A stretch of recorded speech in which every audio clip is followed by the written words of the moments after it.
গত শনিবারে ঢাকা মেট্রোপলিটন পুলিশের যে একটা ইউনিট আছে কাউন্টার টেরোরিজম এবং ট্রান্সন্যাশনাল ক্রাইম সিটিটিসি, সেইটার তরফ থেকে জানানো হয়েছে যে বাংলাদেশে জঙ্গি তৎপরতা এবং জঙ্গি হামলার একটা সম্ভাবনা আছে।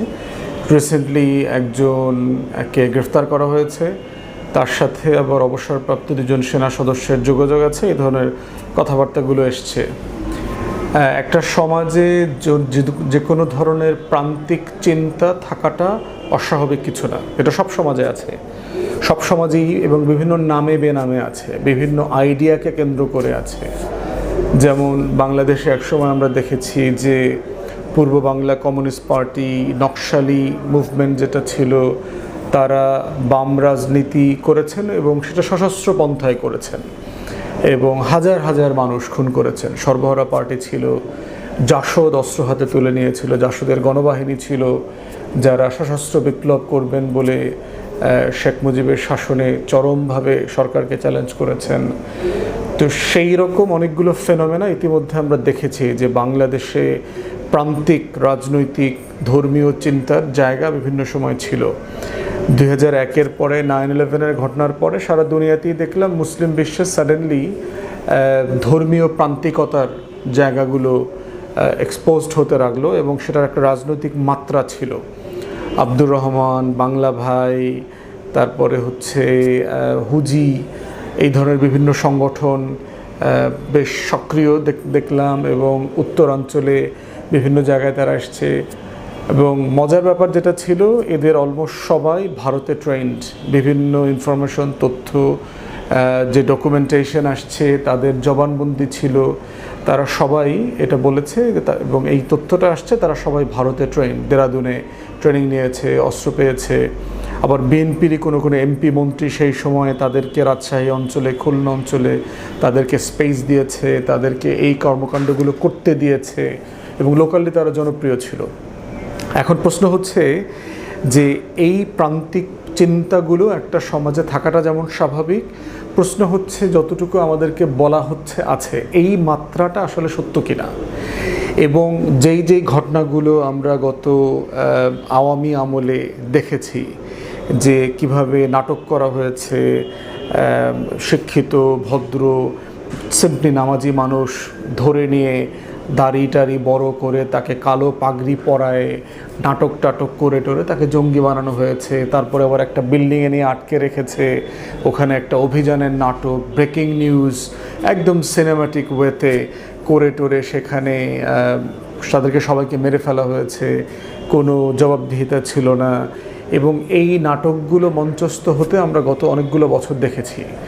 এবং এইটা ইভেন পুলিশের যে আইজি ছিল সম্ভবত নুরুল হুদা সাহেব, ওনার লেখাতেও উনি এই জিনিসটা বলেছেন আর কি। শেখ হাসিনার সাথে একটা কনভারসেশন, যে উনি একটা ঘটনার বিবরণ দিচ্ছিলেন, তখন হাসিনা তাকে জিজ্ঞেস করছে এটা কি নাটক কি না, মানে এরকম একটা কনভারসেশন আছে আর কি, আমরা পড়েছিলাম এর আগে ওনার লেখা থেকে।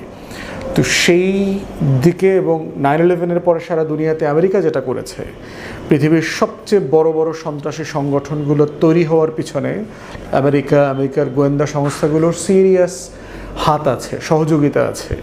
এবং এই ধরনের অনেক এন্ট্রাপমেন্টের কনভারসেশন আমরা বিভিন্ন সময় পেয়েছি, যে কিভাবে গুয়ান্টানামো বেতে এই যে আমেরিকার সিআইএ, এফবিআই হাজার হাজার মুসলমানদেরকে বিভিন্ন দেশ থেকে নিয়ে আটকে রেখেছিল এবং তাদের অলমোস্ট সবাইকেই ছেড়ে দিয়েছে, শুধুমাত্র তাদের জীবন থেকে 10 বছর, 12 বছর, 15 বছর নষ্ট করে তাদেরকে ছেড়ে দেওয়া হয়েছে। এবং তাদের অনেকে আবার আমেরিকার সরকারের বিরুদ্ধে মামলাও করেছে, তাদের জীবন থেকে এতগুলো বছর নষ্ট করবার জন্য তাদেরকে এই যে খারাপ নামে, সন্ত্রাসী নামে সারা দুনিয়াতে পরিচিত করিয়েছে, অনেকে ক্ষতিপূরণ পেয়েছে।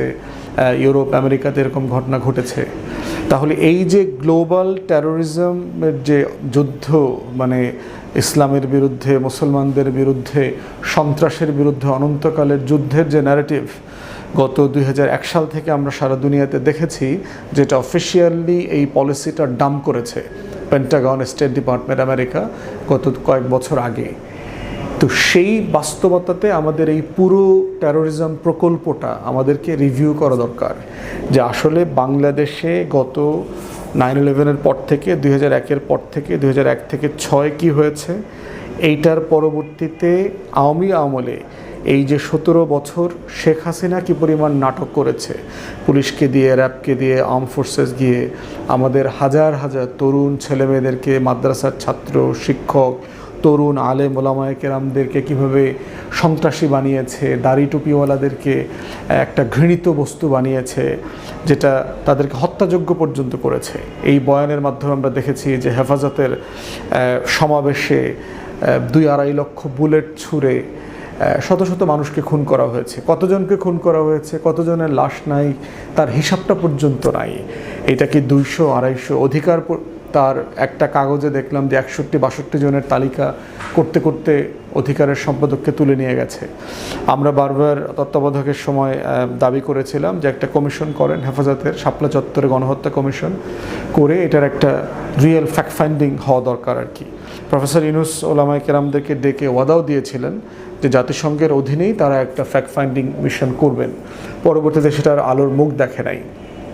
এখন নতুন করে ডিএমপি তার এই কাউন্টার টেররিজম এবং ট্রান্সবর্ডার যে ক্রাইমের ইউনিট থেকে যে সতর্ক বার্তাটা আমাদেরকে দিয়েছে, এটার অনেকগুলো ডাইসেক্টিং জায়গা আছে। প্রথম কথা হচ্ছে যে বাংলাদেশের মানুষ এবং সারা দুনিয়ার মানুষ, বিশেষ করে মুসলমানরা, এই নাটক দেখে জঙ্গিবাদ, এক্সট্রিমিজম, ওয়ার অন টেরর, তারা কিন্তু খুব বিরক্ত, ক্লান্ত এবং কেউ এই কথাগুলো বিশ্বাস করে না।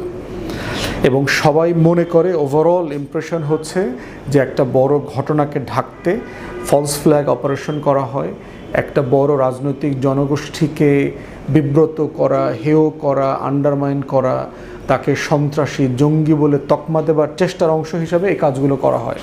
বাংলাদেশে সেটা বারবার করা হয়েছে। অতএব আজকে ডিএমপি কি এক্স্যাক্টলি ওই রকম কোনো উদ্যোগ নিচ্ছে কিনা, কারণ বাংলাদেশে এখন যা হচ্ছে তার অনেকগুলো উপাদান উপকরণ আছে যেটা দিয়ে আমরা ধারণা করতে পারি যে বিরোধী দল যেহেতু একটা বড় ইসলামিক দল, যাদেরকে 17 বছর ধরে বিভিন্নভাবে ট্যাগ দেওয়া হয়েছে, সন্ত্রাসী জঙ্গি বানানো হয়েছে, চেষ্টা করা হয়েছে, মৌলবাদী, রাজাকার, স্বাধীনতা বিরোধী, এই যে পুরো ট্যাগলাইনগুলো আছে, এই ট্যাগলাইনগুলো 24-এর গণ অভ্যুত্থানে ওভারকাম করা হয়েছে। তারা ওভারকাম করে তারা প্রায় 3 কোটি মানুষের ভোট নিয়ে বিরোধী দল হয়েছে। এখন কি তাদেরকে আবার নতুন করে এই ট্যাগলাইনে ফিরিয়ে নিয়ে আসা হচ্ছে?